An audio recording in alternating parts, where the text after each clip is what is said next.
Turkey has been hit by another earthquake.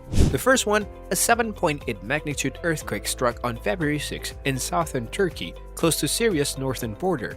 A magnitude 7.5 earthquake, located about 59 miles or 95 kilometers to the southwest, was felt 9 hours after this one.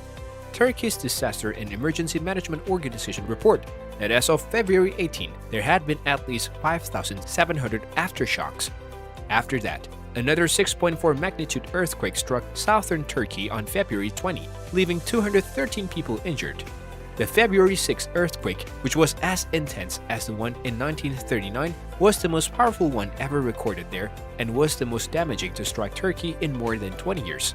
The initial earthquake was located close to Gaziantep, which is located in south-central Turkey and is home to thousands of Syrian refugees as well as several humanitarian relief agencies.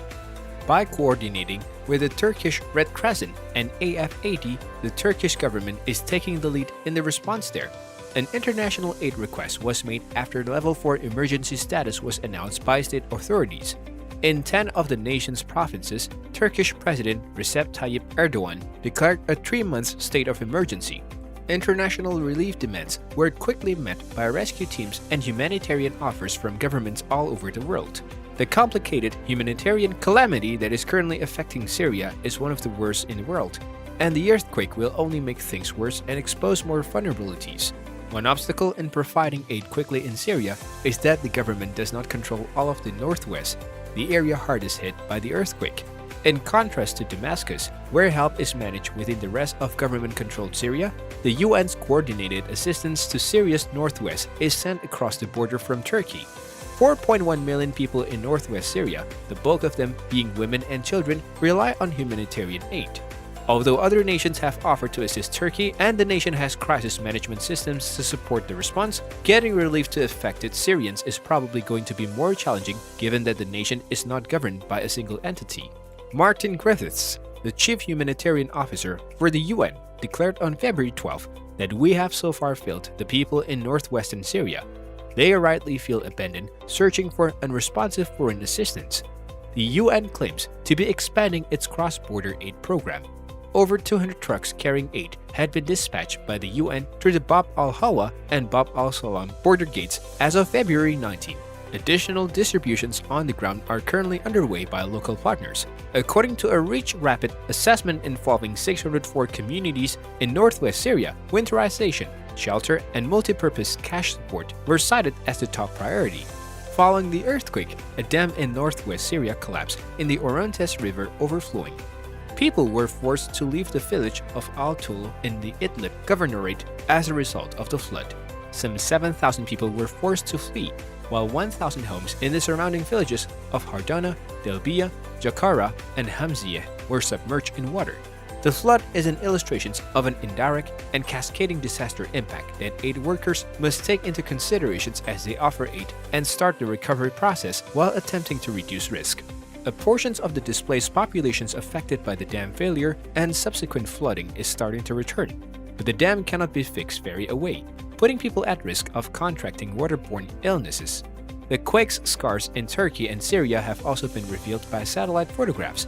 Around 47,000 people have now died as a result of the terrible 7.8 magnitude earthquake, and both countries are still unsure of the exact number of individuals still missing. More than 2,100 aftershocks were recorded as a result of the earthquake, which occurred close to the city of Gaziantep. Massive breaches in the ground were shown in recent satellite photographs from U.S. Earth observations company Maxar Technologies, revealing the full extent of the destruction. Regrettably, 2 weeks after the catastrophic earthquake that killed more than 47,000 people, the death toll from the second earthquake that struck Turkey and Syria has grown, with up to 300 people still recovering from injuries and up to a dozen structures falling on both sides of the border. The new tremor has shaken an area that is still coming to terms with the tragedy caused earlier this month, causing widespread worry and terror. The seismic activity was felt in Egypt, Israel, Jordan, and Lebanon, where schools and public services were closed on Tuesday, partly to calm people's nerves.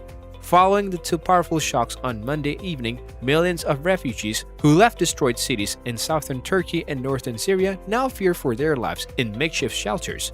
The first 6.3 magnitude earthquake occurred close to Antakya, a city in Turkey that was nearly completed wrecked and rendered uninhabitable by the earthquake of February 6. The second earthquake, which occurred close to the Mediterranean shore, had an enormous geological impact and reverberated throughout the Levant. The majority of the injuries were from people falling as they ran over debris and walls or jumping from structures.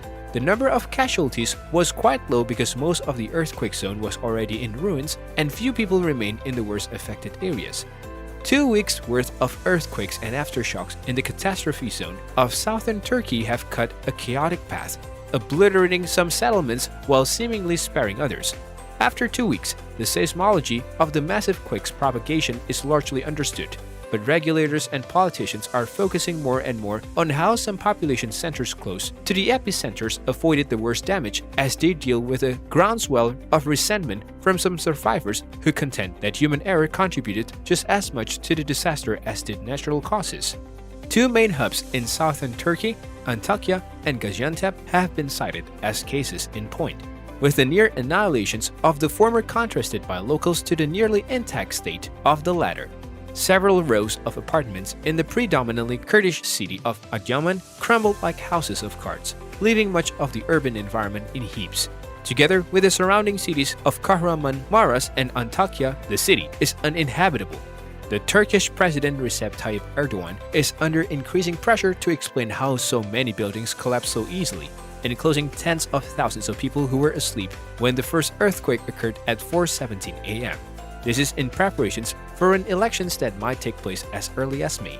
In the wake of the disaster, attention has been focused on the broad distributions of homes that did not adhere to earthquake requirements, and there have been growing calls for higher construction standards in Turkey and other developing nations worldwide.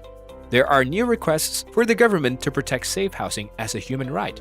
Sara Pantuliano, the CEO of the International Affairs Think Group (ODI), stated that safe housing is in theory already a human right established in numerous UN treaties. However, the recent devastating earthquakes in Turkey and Syria provide ample proof that the idea is not always followed.